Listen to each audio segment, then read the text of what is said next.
Banyak yang tidak mengetahui terkait sejarah berdirinya Kerajaan Majapahit. Yuk bersama kita menyimak terkait sejarah berdirinya kerajaan terbesar yang pernah ada di Nusantara, bahkan keturunannya masih ada sampai saat ini.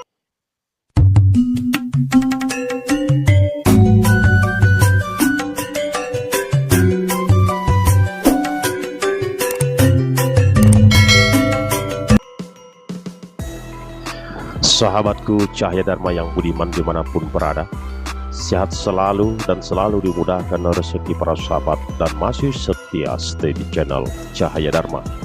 Sematon sahabatku, tak lengkap rasanya jika kita tidak mengetahui terkait sejarah berdirinya Kerajaan Majapahit, karena Kerajaan Majapahit merupakan kerajaan Hindu-Buddha terakhir di Nusantara antara abad ke-13 dan ke-16. Bahkan keturunan Majapahit masih ada sampai saat ini, dan kebangkitan ajaran Dharma sudah bisa kita lihat secara nyata. Sematon sahabatku, dalam sejarah Majapahit dianggap sebagai salah satu kerajaan terbesar dan wilayahnya mencakup hampir seluruh Nusantara. Kerajaan Majapahit didirikan tahun 1293 oleh Raden Wijaya, menantu Kertanegara, raja terakhir Kerajaan Singasari. Sahabatku dimanapun berada, puncak kesuksesan kerajaan pada masa pemerintahan Hayam Wuruk. Sematon sahabatku, puncak kesuksesan kerajaan Majapahit pada masa pemerintahan Hayam Wuruk yang memerintah tahun 1350 hingga 1389.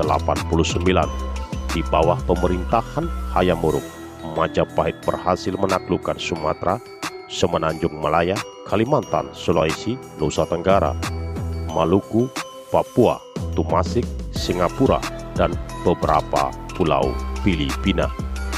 Kerajaan Majapahit juga memiliki hubungan dengan Kanpa, Kamboja, Siam, Burma Selatan, Vietnam, dan Cina. Sungguh sangat luas sahabat. Sumber sejarah Kerajaan Majapahit dapat kita temukan dalam kitab Negara Kertagama para Raton, kitab Kidung, Prasasti, dan Berita Cina. Nah, sematon sahabatku, marilah bersama kita menyimak terkait sejarah singkat dari Kerajaan Majapahit. Sematon sahabatku, perlu diketahui konon awal mula Kerajaan Majapahit berdiri setelah runtuhnya Kerajaan Singasari akibat pemberontakan Jaya Katuang pada tahun 1292 Masehi. Cucu Kertanegara, Raja Singasari, dikalahkan Jaya Katuang yang berada di bawah tekanan, yaitu Raden Wijaya, kemudian melarikan diri. Selama pelariannya, ia menerima bantuan dari Arya Wiraja. Raden Wijaya kemudian membuat desa kecil di hutan Trewulan dan diberi nama Desa Majapahit.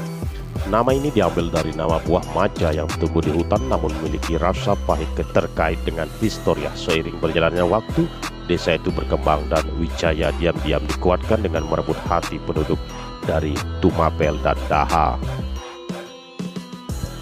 Niat balas dendam Raden Wijaya terbantu lebih cepat ketika pasukan Kubilai Khan tiba tahun 1293. Setelah mengalahkan Jaya Katuang, Raden Wijaya menyerang pasukan Kubilai Khan karena tidak mau tunduk pada kekuasaan Kaisar Mongol. Jabatannya sebagai raja pada tanggal 15 bulan Kartika tahun 1215 atau pada tanggal 10 November 1293 merupakan cikal bakal lahirnya Kerajaan Majapahit. Sebagai raja, Raden Wijaya bergelar Kertarajasa Jayawardhana, namun Raden Wijaya telah disematkan untuk menghormati pamannya, pendiri Kerajaan Singasari, serta untuk menghormati leluhur di Singasari. Nah sahabatku, masa kejayaan Kerajaan Majapahit perlu kita ketahui. Meskipun sering memberontak pada tahap awal, Kerajaan Majapahit tumbuh menjadi kerajaan terbesar di Nusantara. Masa kejayaan kerajaan datang ketika dipimpin oleh Hayam Wuruk. Kejayaan Majapahit tak luput dari peran Gajah Mada, sang Mahapatih yang berhasil menupas segala pemberontakan dan bersumpah untuk menyatukan Nusantara. Selama 39 tahun berkuasa, Hayam Wuruk dan Gajah Mada telah berhasil membuat Panji Majapahit terlihat di seluruh Nusantara, bahkan semenanjung Malaka. Sumpah Palapa yang dikeluarkan oleh Gajah Mada dilaksanakan dengan wilayah Majapahit meliputi Sumatera, semenanjung Malaysia, Kalimantan, Sulawesi, Kepulauan Nusa Tenggara, Maluku, Papua, serta Tumasik, Singapura, dan sebagian kepulauan Filipina. Selain itu, kerajaan juga menjalin hubungan dengan Champa, Thailand, Kamboja, Siam, Burma Selatan, Vietnam, dan Cina. Majapahit juga memiliki armada laut yang tangguh di bawah pimpinan Empu Nala. Berkat kekuatan dan strategi militernya, Majapahit mampu menciptakan stabilitas di wilayahnya. Dari segi ekonomi, Majapahit telah menjadi pusat perdagangan di Asia Tenggara dengan ekspor lada, garam, dan lengkeng. Semeton sahabatku, perlu kita ketahui terkait pusat kerajaan Majapahit. Sebagai kerajaan besar, Majapahit tercatat telah 3 kali pindah pusat pemerintahan. 3 pusat pemerintahan tetap berada di wilayah Jawa Timur. Yang pertama ada di Mojokerto. Pusat pemerintahan atau ibu kota kerajaan Majapahit yang pertama terletak di kota Mojokerto. Saat itu ibu kota diperintahkan oleh Raja pertama, diyakini Kertarajasa Jayawardana atau Raden Wijaya. Lokasi pusat pemerintahan tersebut konon berada di tepi Sungai Belantas. Berikutnya di Trowulan, pusat pemerintahan kemudian berpindah mengikuti masa kepemimpinan Sri Jayanegara. Raja kedua kerajaan Majapahit, Jayanegara, memindahkan pusat pemerintahan ke Trowulan.